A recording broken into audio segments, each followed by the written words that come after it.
সকালবেলা দরজা খুলতে আকাশের দিকে তাকিয়ে চোখটা একদম জুড়িয়ে গেছে। দেখো পেঁজা তুলোর মতো ভেসে চলেছে একদম মেঘগুলো, মনে হচ্ছে যেন দুর্গাপুজো চলে এসেছে, কিন্তু না, দুর্গাপুজো আসতে এখনও বেশটা টাইম রয়েছে। তো গুড মর্নিং ফ্রেন্ডস, কেমন আছো সবাই? আশা করছি ভীষণ ভালো আছো।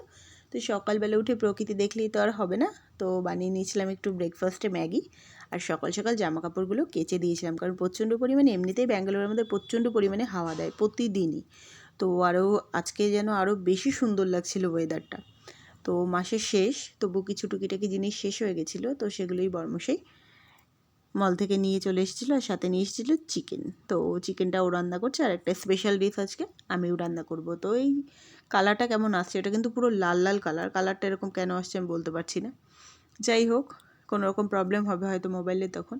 আর এই দেখো কালারফুল দেখেই বুঝতে পারছো। হ্যাঁ, অবশ্যই বানাবো কিন্তু ফ্রাইড রাইস। তো কেটে রেখেছি সব কিছু গুছিয়ে।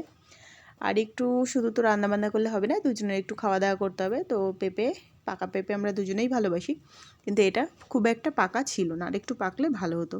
তো যাই হোক, খাওয়া দাওয়াটা কমপ্লিট করে নিয়ে আমরা দুজন বকবক করছি আর রান্নাবান্না করছিলাম। এই যে, তো এটা বানিয়েছি আমি ফ্রাইড রাইস, একদম কালারফুল, দেখে ভীষণ ভালো লাগছে, তাই না? খেতেও কিন্তু ভীষণ টেস্ট হয়েছিল।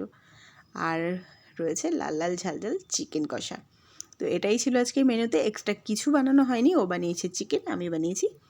তো যেহেতু আজকে বিকেলবেলা বাজারে যাওয়া আছে, তো সেই জন্য আর দুজনে একটা বেঙ্গলি ঘুম, যেকে ভাত ঘুম যেটাকে বলে ম্যান্ডেটরি, সেটা দিয়ে নিয়েছিলাম। দেন তারপরে উঠে চলে গিয়েছিলাম বাজারে। তো এটা হচ্ছে আমাদের লেবু আঙ্কেল, এই লেবু আঙ্কেলের কাছ থেকেই সবসময় লেবু নিই। আর কাকুটা এত ভালো ব্যবহার, মানুষের ব্যবহারটাই হচ্ছে তার পরিচয়। তো এত ভালো ব্যবহার, তো মানে বাজারে যত মানুষই লেবু বিক্রি করুক না কেন, ওই আঙ্কেলের কাছ থেকে আমরা লেবু নিই। তো যাই হোক, আর দেখো ঝিলের পাড়ে আমাদের ব্যাঙ্গালোরের বাজারটা বসে, আগেও দেখিয়েছি। আর এই দেখো বরমশাই সবার ফার্স্টেই আমের কাছে চলে গেছে। গরমকাল যতদিন আমার ঘরে আম ততদিন, আমি বলেছি। তো দেখো আম নিয়ে চলে এসেছিলো। আর এই দেখো সমস্ত কিছু তোমাদের সাথে শেয়ার করে নিলাম। দেখো তো এতগুলো মানে 20 টাকায় এত বেশি শাক দেয়, কি বলবো তোমাদের। এ দেখো 5 কিলো আম নিয়ে চলে এসেছি। তো যাই হোক, এটা হবেই। আর মানে যেটা বলছিলাম, শাক এত বেশি পরিমাণে দেয়, 20 টাকার শাক আমরা দুজনে 2-3 দিন বসে খেতে পারি না, লাস্টে কিছুটা ফেলেই দিতে হয়। তো যাই হোক, দেখো বাজারগুলো দেখিয়ে দিলাম। আর নিয়ে এসেছিলো এক ট্রে ডিম নিয়ে এসেছিলাম সাথে। তো আজকের এরকম এবড়ো ফেবড়ো ভলগের গল্প এখানেই কমপ্লিট করছি। লাইক